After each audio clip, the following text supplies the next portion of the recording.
Assalamualaikum warahmatullahi wabarakatuh. Selamat pagi. Yang terhormat Ibu Niken Kusumawardani SE MSc KTCA dan Bapak Dr. Fitra Dharma SE MSI selaku dosen pengampu mata kuliah akuntansi keuangan lanjutan kelas akuntansi C. Baik, di sini kami dari kelompok 1 akan mempresentasikan materi mengenai transaksi entitas induk dan anak, persediaan dan jasa. Kami dari kelompok 1 beranggotakan 5 orang, yaitu Silke Syahidah, Rohani Risnauli Namaban, Saidati Rahmatut Saritsa, Rinaldi Katobi, dan Razwarti Briliani Rizky. Baik, materi yang pertama, kami akan menjelaskan mengenai mind mapping, materi transaksi antara entitas induk dan entitas anak, penjualan, dan persediaan. Oke.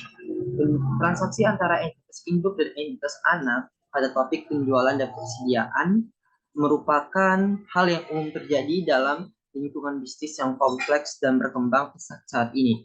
Entitas induk adalah perusahaan yang memiliki kendali atas perusahaan anak, baik secara langsung maupun tidak langsung. Sedangkan entitas anak adalah perusahaan yang dimiliki atau dikendalikan oleh entitas induk. Hari ini kita akan berfokus pada dua aspek penting dari transaksi ini, yaitu persediaan dan jasa. Persediaan seringkali menjadi aset yang signifikan dalam perusahaan, sementara jasa dapat menjadi komponen penting dalam nilai tambah yang diberikan oleh perusahaan kepada pelanggan. Melalui presentasi ini, kita akan menjelajahi berbagai aspek yang berkaitan dengan transaksi persediaan dan jasa antara entitas induk dan anak. Kita akan melihat bagaimana transaksi ini mempengaruhi laporan keuangan, kebijakan akuntansi yang relevan, serta implikasi pajak dan peraturan yang perlu diperhatikan.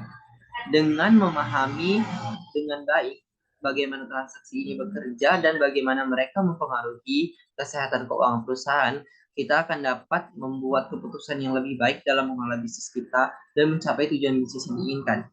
Jadi tanpa basa-basi lagi, mari kita mulai perjalanan kita dalam memahami transaksi antara entitas induk dan anak, penjualan dan persediaan. Di mana materi pertama mengenai eliminasi transaksi antara entitas induk dan entitas anak akan dijelaskan oleh rekan saya, yaitu Lazuardi. Kepada Lazuardi dipersilakan. Materi pertama yaitu adalah eliminasi transaksi antara entitas induk dan entitas anak. Transaksi antara entitas induk dan entitas anak. Entitas induk dan entitas anak sering terlibat dalam transaksi seperti transaksi jual beli persediaan, jual beli aset tetap, atau pemberian pinjaman. Seringkali entitas anak menghasilkan produk yang akan diproses lebih lanjut oleh entitas induknya atau sesama entitas anak dalam satu kelompok usaha. Dalam PSAK 65, laporan keuangan konsolidasian, transaksi yang melibatkan entitas induk dan entitas anak sering disebut dengan transaksi antar entitas dalam kelompok usaha.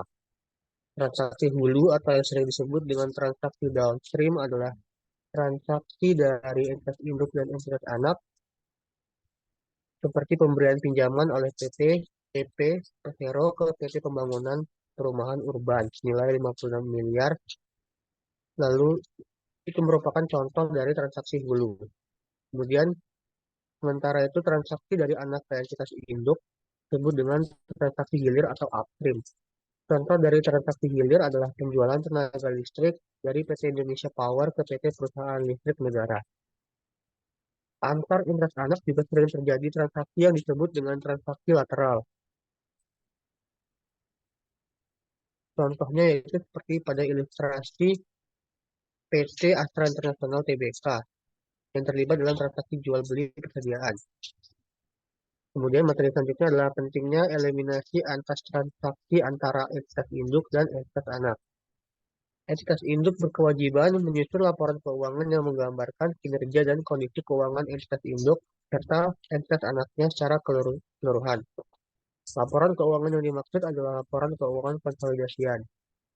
SAK 65 mendefinisikan laporan keuangan konsolidasian sebagai laporan keuangan kelompok usaha yang di dalamnya aset, liabilitas, ekuitas, penghasilan, beban, dan arus kas entitas induk dan entitas anak disajikan sebagai suatu entitas ekonomi tunggal.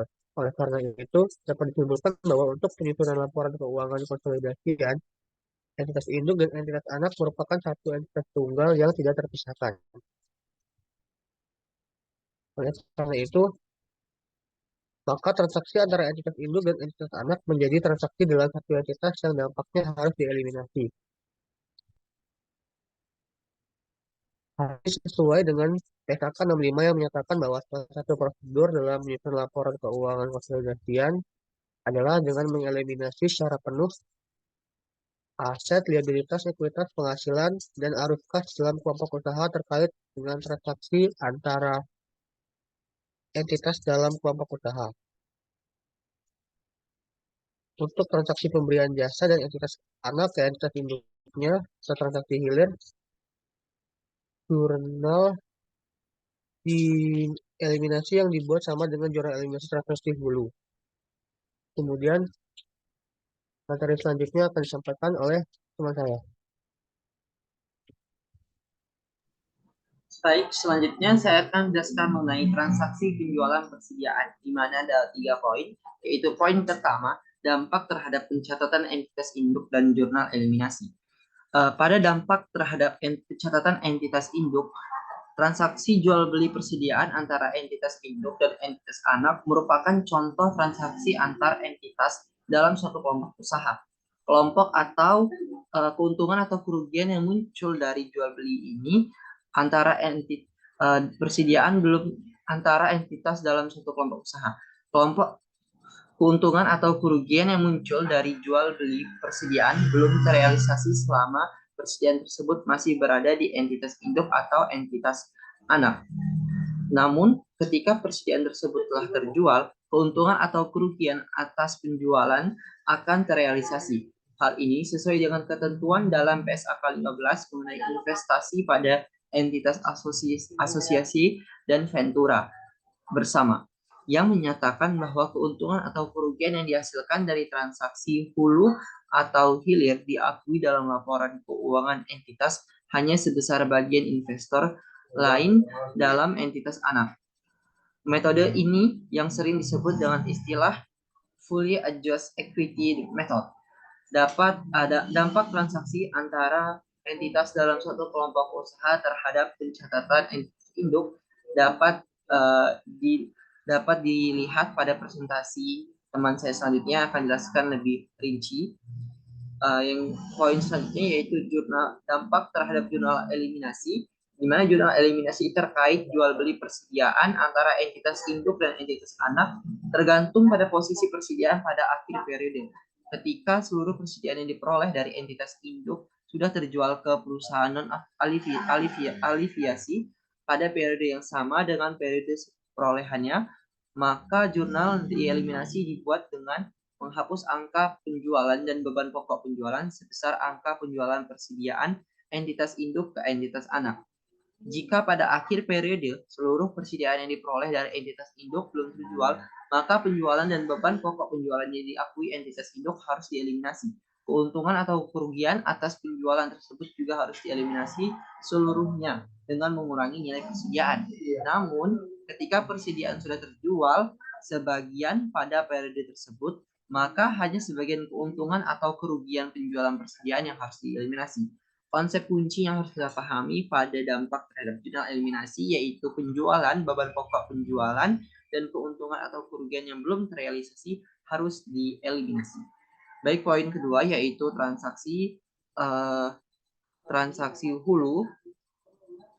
Baik, pada transaksi hulu dalam industri minyak dan gas melibatkan kegiatan eksplorasi, pengeboran, dan produksi minyak serta gas alam dalam reservoir bawah tanah. Ini memiliki hubungan erat dengan akuntansi keuangan lanjutan karena memerlukan perlakuan akuntansi yang spesifik dan kompleks. Beberapa penjelasannya yaitu antara lain yang pertama eksplorasi dan evaluasi. Tahap awal dalam transaksi hulu adalah eksplorasi dan evaluasi, di mana perusahaan melakukan kegiatan untuk mengidentifikasi lokasi yang berpotensi mengandung minyak dan gas alam. Dalam akuntansi keuangan lanjutan, biaya eksplorasi dan evaluasi ini mungkin diakui sebagai pengeluaran awal yang ditangguhkan atau deferred dan kemudian diamortisasi atau dipartisi seiring berjalannya waktu jika eksplorasi berhasil. Namun, jika tidak ada tanda-tanda keberhasilan eksplorasi, biaya tersebut mungkin harus ditanggung sebagai kerugian. Yang kedua yaitu pengeboran dan pengembangan. Setelah lokasi yang berpotensi telah diidentifikasi, perusahaan melakukan pengeboran dan pengembangan sumber minyak dan gas. Biaya pengeboran dan pengembangan ini diakui sebagai aset tangible dalam neraca perusahaan seperti aset tetap atau biaya pengembangan minyak dan gas, dan kemudian diamortisasi selama umur manfaat yang diestimasi. Yang ketiga yaitu produksi dan ekstraksi. Pada tahap produksi melibatkan ekstraksi minyak dan gas dari sumber produksi. Pendapatan dari penjualan minyak dan gas alam akan diakui saat terjadi penyerahan dan jumlahnya akan mencerminkan nilai wajar dari barang yang diserahkan. Biaya produksi termasuk biaya ekstraksi dan produksi akan diakui sebagai biaya saat terjadi dan akan mempengaruhi laba kotor atau gross profit suatu perusahaan. Yang keempat yaitu penyusutan aset. Aset yang digunakan dalam transaksi hulu seperti sumber-sumber minyak dan gas akan disusutkan selama umur manfaat yang diestimasi. Penyusutan ini akan diakui sebagai beban dalam laporan laba rugi perusahaan dan akan mempengaruhi laba bersih atau net income yang akan dilaporkan oleh perusahaan. Yang kelima yaitu pajak dan regulasi, di mana industri minyak dan gas seringkali tunduk pada pajak dan regulasi khusus yang perlu dipertimbangkan dalam pencatatan akuntansi keuangan lanjutan. Perusahaan harus menghitungkan implikasi pajak dan memastikan kepatuhan terhadap regulasi yang berlaku dalam pelaporan keuangannya. Dan yang terakhir yaitu penilaian aset dan liabilitas, di mana aset dan liabilitas yang terkait dengan transaksi hulu seperti hak eksplorasi, liabilitas lingkungan, dan kewajiban restorasi lingkungan juga memerlukan penilaian khusus dalam akuntansi keuangan lanjutan. Dengan demikian, transaksi hulu memiliki implikasi yang signifikan dalam akuntansi keuangan lanjutan karena melibatkan pengakuan, pengukuran, dan pengungkapan informasi yang spesifik untuk menggambarkan dengan akurat kegiatan eksplorasi, pengeboran, dan produksi minyak dan gas alam perusahaan. Oke, poin kedua yaitu transaksi hilir. Transaksi hilir biasanya dalam industri minyak dan gas itu melibatkan kegiatan yang terjadi setelah tahap produksi minyak dan gas alam seperti pengolahan, distribusi, dan pemasaran produk akhir kepada konsumen. Transaksi ini memiliki hubungan yang erat dengan akuntansi keuangan lanjutan karena memerlukan perlakuan akuntansi dan pencatatan yang secara spesifik dan kompleks. Baik poin-poinnya sama seperti transaksi hulu tadi, yaitu yang pertama ada pengolahan dan pemurnian, di mana setelah minyak dan gas alam diekstraksi dari sumur-sumur produksi, mereka kemudian akan diolah dan dimurnikan di fasilitas pengolahan. Biaya pengolahan dan pemurnian ini akan diakui sebagai biaya operasional dalam laporan laba rugi perusahaan. Ini biasa disebut biaya operasional seperti biaya listrik, bahan kimia, tenaga kerja, dan pemeliharaan peralatan pengolahan. Poin kedua yaitu penyimpanan dan distribusi. Setelah diproses, minyak dan gas alam kemudian akan disimpan dan didistribusikan ke berbagai tujuan, seperti stasiun pengisian bahan bakar, pabrik-pabrik, dan lainnya. Nah, biaya penyimpanan dan distribusi ini, seperti biaya penyewaan gudang atau biaya transportasi, akan diakui dan dicatat sebagai biaya operasional dalam laporan laba rugi perusahaan. Poin ketiga yaitu pemasaran dan penjualan, di mana produk akhir seperti bahan bakar, minyak, bahan bakar gas, atau produk turunan lainnya, kemudian akan dipasarkan dan dijual kepada konsumen.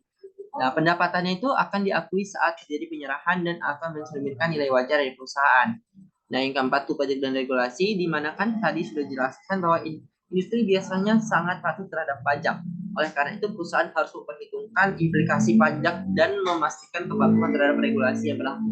Dan poin yang terakhir yaitu penilaian aset dan liabilitas, di mana aset dan liabilitas yang terkait dengan transaksi hilir seperti fasilitas pengolahan, gudang penyimpanan, kewajiban lingkungan juga memerlukan penilaian khusus dalam akuntansi keuangan lanjutan. Dengan demikian, transaksi hilir memiliki implikasi yang signifikan dalam akuntansi keuangan lanjutan karena juga melibatkan pengakuan, pengukuran, pengungkapan informasi yang spesifik untuk mengabarkan dengan akurat kegiatan pengolahan, distribusi, dan pemasaran produk akhir minyak dan gas alam perusahaan. Baik, poin selanjutnya yaitu mengenai transaksi penjualan jasa. Entitas induk dan entitas anak sering terlibat dalam transaksi penjualan jasa. Entitas induk memberikan jasa kepada entitas anak ataupun sebaliknya. Seperti halnya dengan transaksi penjualan persediaan, dampak transaksi penjualan jasa antara entitas induk dan entitas anak juga harus dieliminasi. eliminasi untuk transaksi penjualan jasa tidak sekompleks eliminasi untuk transaksi penjualan persediaan. Di mana dalam transaksi penjualan jasa, pendapatan jasa yang diakui oleh entitas induk atau entitas anak akan menjadi beban anak atau entitas induk pada nilai yang sama, sehingga tidak terdapat keuntungan yang belum terrealisasi atau atas transaksi tersebut. Oleh karenanya, eliminasi yang dibuat hanya untuk menghapus akun pendapatan jasa dan beban. Poin yang harus kita highlight yaitu jurnal eliminasi atas transaksi penjualan jasa antara entitas anak dan entitas induk dibuat dengan menghapus pendapatan dan beban terkait saja. Baik, poin terakhir mengenai ilustrasi komprehensif akan dijelaskan oleh rekan saya Lazwardi. Kepada Lazwardi dipersilakan kembali. Selanjutnya yaitu terkait dengan ilustrasi komprehensif. Ilustrasi tersebut untuk memberikan gambaran secara komprehensif mengenai dampak transaksi penjualan persediaan dan jasa, baik transaksi hulu maupun hilir, pada penyusunan laporan keuangan konsolidasian. PT Pandawa telah melakukan pembelian 80% saham PT Satria pada 1 Januari 2020 seharga 800 juta. Pada tanggal tersebut, nilai wajar kepentingan non-pengendali sebesar 200 juta dan nilai tercatat aset neto PT Satria pada 1 Januari 2020 sebesar 800 juta. Perhitungan diferensial dari akuisisi PT Pandawa terhadap PT Satria dapat dilakukan dan diferensial yang disebabkan oleh adanya perbedaan antara nilai wajar dan nilai buku beberapa aset PT Satria sebesar 150 juta, sedangkan sisanya merupakan goodwill. Kemudian prosedur konsolidasi tahun 2020, catatan PT Pandawa 2020, PT Pandawa mencatat investasinya di PT Satria menggunakan metode ekuitas. Kemudian karena persediaan yang menyebabkan munculnya diferensial pada tanggal akuisisi seluruhnya terjual, maka diferensial sebesar 25 juta seluruhnya diamortisasi. Atas transaksi penjualan persediaan dari PT Pandawa ke PT Satria, PT Pandawa memperoleh keuntungan sebesar 150 juta, yang dimana persediaan tersebut baru terjual 40% sehingga terdapat keuntungan yang belum terrealisasi sebesar 90 juta.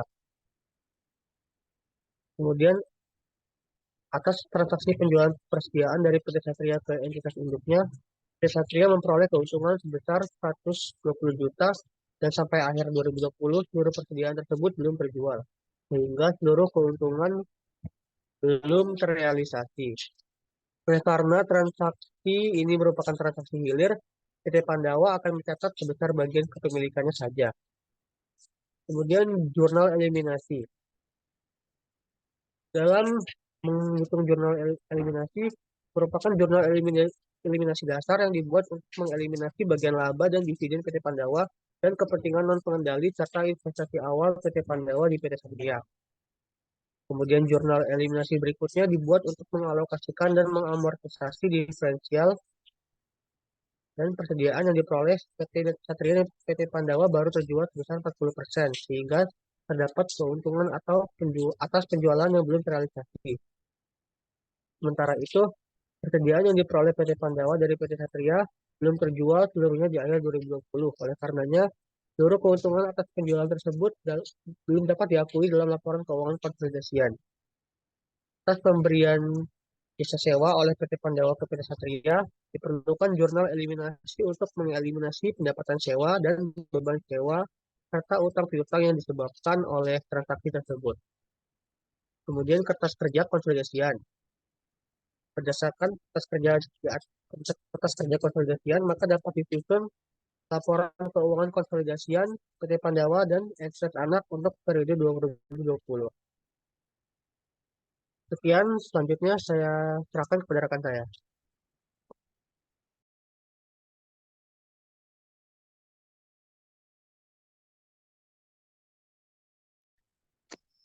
Baik, tadi sudah dijelaskan tentang transaksi antar entitas dalam kelompok usaha yang terdiri dari transaksi hulu, transaksi hilir, dan transaksi lateral.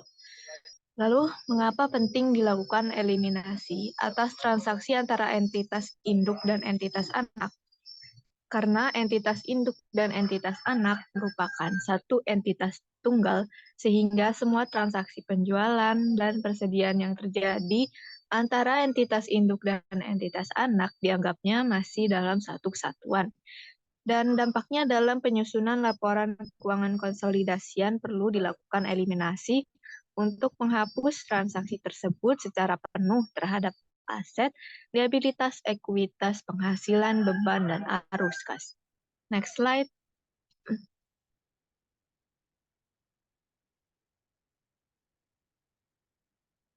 Next, transaksi penjualan persediaan. Dampak dari transaksi penjualan persediaan yang terjadi antara entitas induk dan entitas anak akan muncul keuntungan atau kerugian penjualan. Keuntungan atau kerugian penjualan persediaan yang belum atau telah terrealisasi. Hal ini sesuai dengan ketentuan pada PSAK 15 tentang investasi pada entitas asosiasi dan ventura bersama yang menyatakan bahwa keuntungan atau kerugian yang dihasilkan dari transaksi hulu atau hilir diakui dalam laporan keuangan entitas hanya sebesar bagian investor lain dalam entitas anak. Kemudian dampak transaksi jual-beli persediaan terhadap jurnal eliminasi tergantung pada posisi persediaan pada akhir periode. Ketika seluruh persediaan yang diperoleh dari entitas induk sudah terjual ke perusahaan non-afiliasi, maka jurnal eliminasi dibuat untuk menghapus angka penjualan dan beban pokok penjualan sebesar angka penjualan persediaan entitas induk ke entitas anak. Namun, jika pada akhir periode seluruh persediaannya belum terjual, maka penjualan dan beban pokok penjualan yang diakui entitas induk harus dieliminasi. Keuntungan atau kerugian atas penjualan tersebut juga harus dieliminasi seluruhnya dengan mengurangi nilai persediaan. Namun, ketika persediaannya sudah dijual sebagian pada periode tersebut, maka hanya sebagian keuntungan atau kerugian penjualan persediaan yang perlu dieliminasi. Next slide.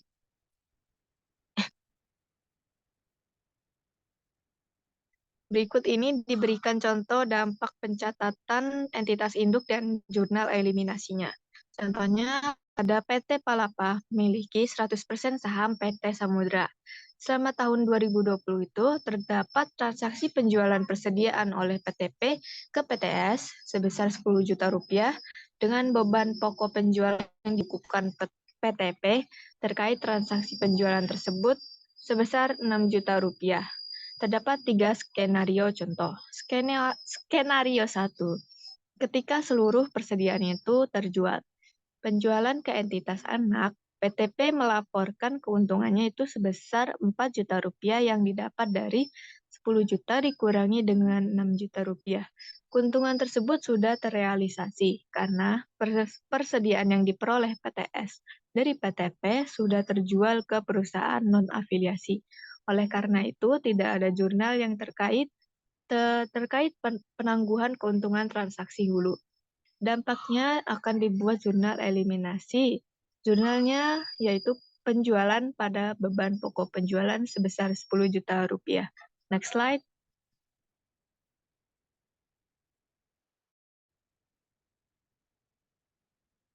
Skenario 2 ketika seluruh persediaan itu belum terjual. Keuntungan atas penjualan yang dibukukan PTP sebesar 4 juta ternyata belum terrealisasi dan hingga akhir periode persediaan itu masih dimiliki oleh PTS. Oleh karena itu, PTP harus mencatat penangguhan keuntungan atas penjualan tersebut dengan jurnalnya adalah bagian laba atas entitas anak pada investasi pada entitas anak sebesar 4 juta rupiah.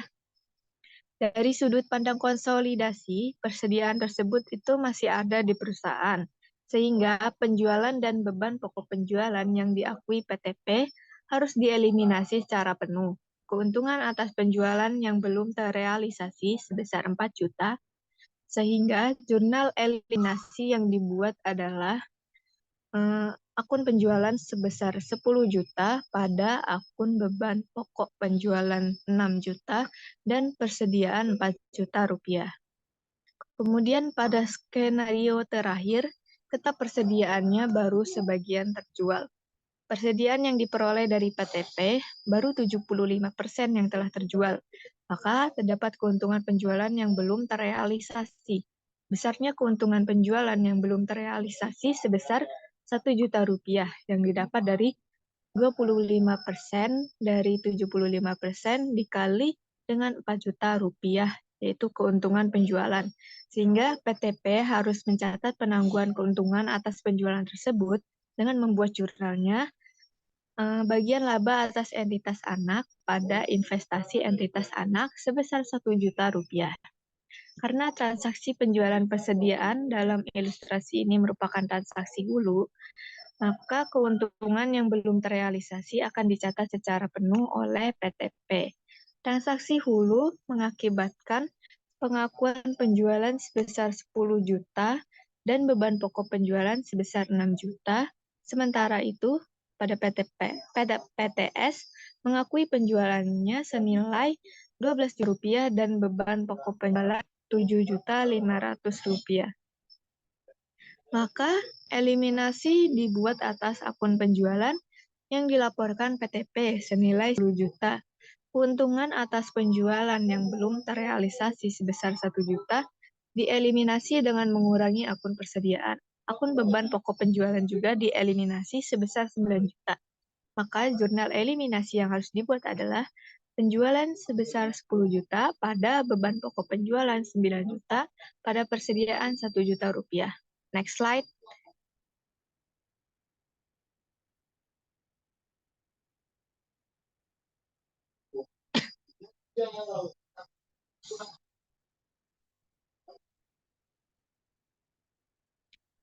Transaksi hulu penjualan persediaan yang terjadi dari entitas induk ke entitas anak.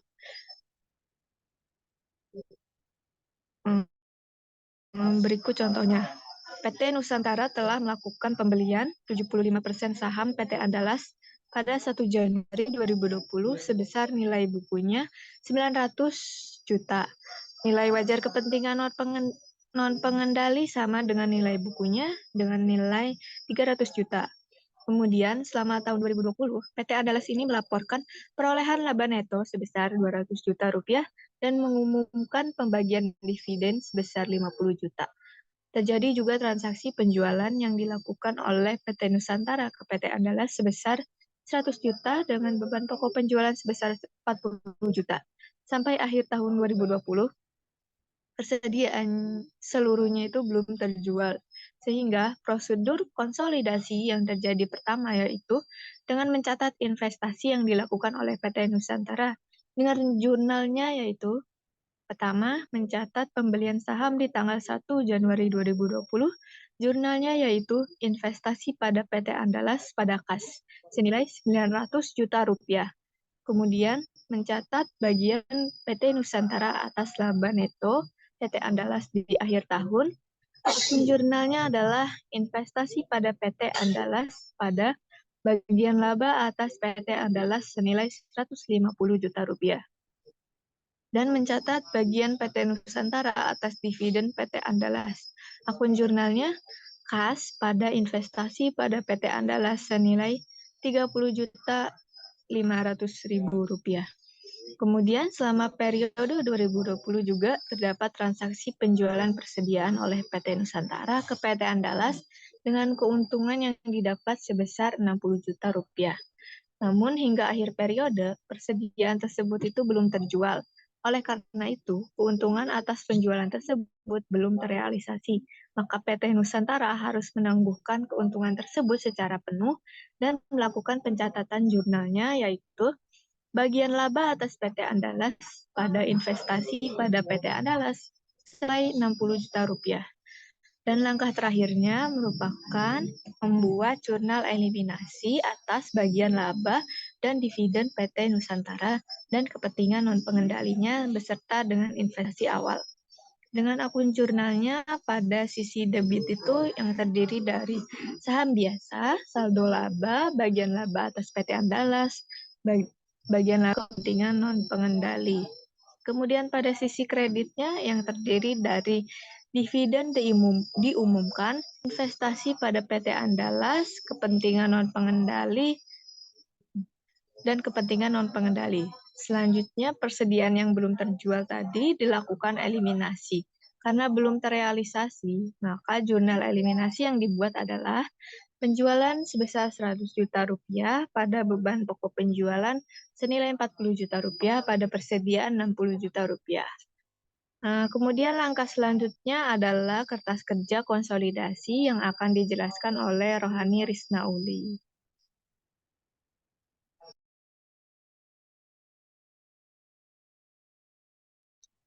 Baik, next slide. Dari yang sudah dijelaskan oleh rekan saya sebelumnya, dapat dilihat di samping ini adalah kertas kerja yang digunakan untuk menyusun laporan keuangan konsolidasian tahun 2020 tersebut. Next slide. Sedangkan untuk periode selanjutnya, yaitu tahun 2021, PT Andalas melaporkan perolehan laba mereka sebesar 250 juta dan mengumumkan pembagian dividen sebesar 100 juta.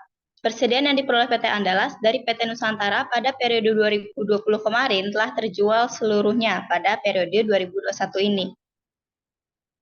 Sehingga pada 31 Desember 2021 akan dibuat jurnal, yaitu investasi pada PT Andalas pada bagian laba atas PT Andalas senilai 187.500 yang didapatkan dari total laba neto sebesar 250 juta dikali nilai kepemilikan yaitu 75%. Lalu mencatat bagian atas dividen PT Andalas pada 31 Desember 2021 yaitu kas pada investasi pada PT Andalas senilai 75 juta, yaitu nilai dari pembagian dividen yang diumumkan senilai 100 juta dikali dengan kepemilikan yaitu 75%, sehingga didapati nilai sebesar 75 juta. Next slide.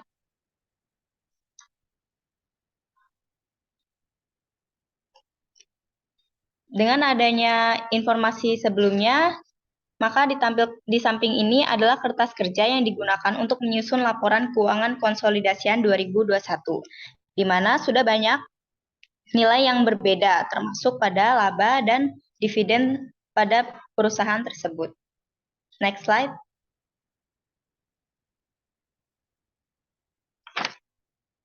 Selanjutnya yaitu transaksi hilir penjualan persediaan. Selama tahun berjalan, PT Andalas melaporkan perolehan laba neto sebesar 200 juta dan mengumumkan pembagian dividen sebesar 50 juta. Dalam penjualan terdapat penjualan kepada PT Nusantara sebesar 80 juta dengan beban pokok sebesar 50 juta. Jurnal perusahaan adalah yaitu untuk mencatat laba neto investasi pada PT Andalas pada penghasilan entitas anak senilai 150 juta, yaitu 200 juta dikali dengan kepemilikan 75%. Selanjutnya mencatat atas dividen PT Andalas, yaitu kas pada investasi PT Andalas senilai 37.500.000, yaitu 50 juta tadi dikali dengan kepemilikan 75%. Next slide.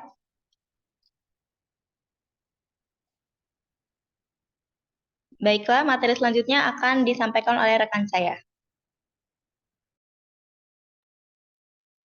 Materi selanjutnya yaitu transaksi penjualan jasa. Entitas induk memberikan jasa kepada entitas anak atau sebaliknya, seperti halnya dengan transaksi penjualan persediaan. Dampak transaksi penjualan jasa antara entitas induk dengan entitas anak juga harus dieliminasi. Jurnal eliminasi atas transaksi penjualan jasa antara entitas induk dengan anak dibuat dengan menghapus pendapatan dan beban terkait. Kemudian ada contoh kasus dampak transaksi penjualan jasa terhadap jurnal eliminasi. PT Palapa, PTP memiliki 100% saham PT Samudra PTS pada Desember 2020. PTP memberikan jasa perawatan mesin kepada PTS sebesar 20 juta. Tagihan telah dikirimkan pada 25 Desember 2020 sampai 31 Desember 2020. PTS belum membayar tagihan tersebut. Atas transaksi tersebut, pemberian jasa tersebut, PTP akan membuat jurnal, yaitu, next slide.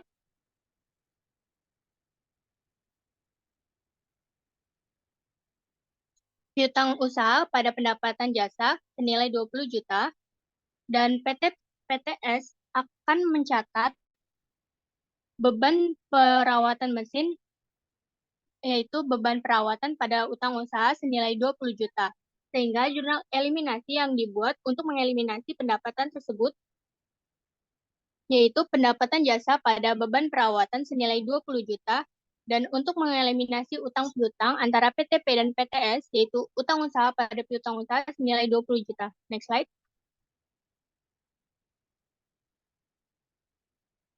Kemudian ada ilustrasi komprehensif.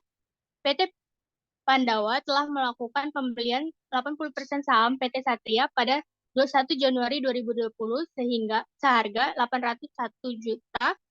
Pada tanggal tersebut seharga 800 juta. Pada tanggal tersebut nilai wajar kepentingan non pengendali sebesar 200 juta. Nilai tercatat aset neto PT Satria pada tanggal 1 Januari 2020 sebesar 800 juta. Perhitungan diferensial dari akuisisi PT Pandawa dan PT Satria dapat dilihat pada kasus tersebut. Kemudian ada informasi tambahan, yaitu selama tahun 2020 PT Satria melaporkan perolehan laba neto sebesar 400 juta dan mengumumkan pembagian dividen sebesar 100 juta. Dalam penjualan PT Pandawa tahun 2020, penjualan kepada PT Satria sebesar 400 juta dengan beban pokok 250 juta. Sampai 31 Desember 2020, persediaan tersebut baru terjual 40%. Dalam penjualan PT Satria tahun 2020 terdapat penjualan kepada PT Pandawa sebesar 200 juta dengan beban pokok penjualan sebesar 80 juta. Sampai 31 Desember 2020, persediaan tersebut belum terjual seluruhnya. Pada Desember 2020, PT Pandawa menyewakan peralatan kepada PT Satria. Atas jasa tersebut, PT Satria harus membayar biaya sebesar 26 juta. Sampai akhir 2020, PT Satria belum melakukan pembayaran. Sehingga pencatatan PT Pandawa dengan metode ekuitas, yaitu investasi pada PT Satria pada kas senilai 800 juta. Kemudian PT Pandawa mencatat bagian laba neto atas PT Satria, yaitu investasi pada PT Satria pada bagian laba atas PT Satria senilai 320 juta dan mencatat dividen atas PT Satria, yaitu kas pada investasi pada PT Satria senilai 80 juta. Next slide.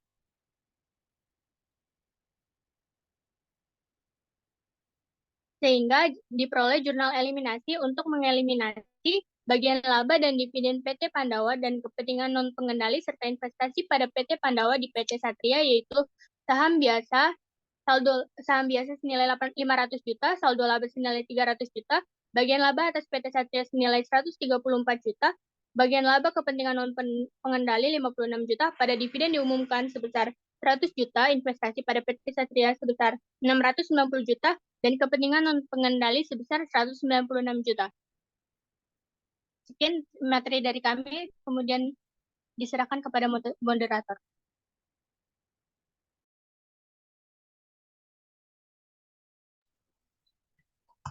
Oke, dengan demikian, presentasi terakhir dari Saidati telah menutup perjalanan dan menyelesaikan perjalanan kita dalam mempelajari transaksi antara entitas induk dan anak, khususnya dalam konteks persediaan dan jasa. Kita telah memahami betapa pentingnya transaksi ini dalam menjaga kesehatan keuangan perusahaan serta dalam mencapai tujuan bisnis yang diinginkan. Dari presentasi ini, kita telah belajar bahwa transaksi antara entitas induk dan anak tidak hanya mempengaruhi laporan keuangan perusahaan, tetapi juga memerlukan pemahaman yang mendalam tentang kebijakan akuntansi yang relevan, implikasi pajak, dan peraturan yang berlaku. Kami berharap presentasi ini telah memberikan wawasan baru dan bermanfaat bagi kita semua dalam mengelola bisnis kita, dan tentunya yang utama dalam memahami mata kuliah akuntansi keuangan lanjutan, terutama pada topik transaksi antara entitas induk dan anak, khususnya topik persediaan dan jasa. Dengan memahami bagaimana transaksi ini berdampak pada perusahaan, kita dapat membuat keputusan yang lebih tepat dan mengambil langkah-langkah yang diperlukan untuk mencapai tujuan jangka panjang. Baik, terima kasih atas perhatian yang telah diberikan. Jangan ragu untuk menghubungi kelompok 1 apabila ada pertanyaan, dan semoga presentasi yang telah kami lakukan dapat memenuhi tugas yang diberikan oleh dosen kami, yaitu Ibu Niken dan Bapak Fitra. Terima kasih atas perhatiannya. Kami akhiri. Wabillahi taufiq wal hidayah. Wassalamualaikum warahmatullahi wabarakatuh.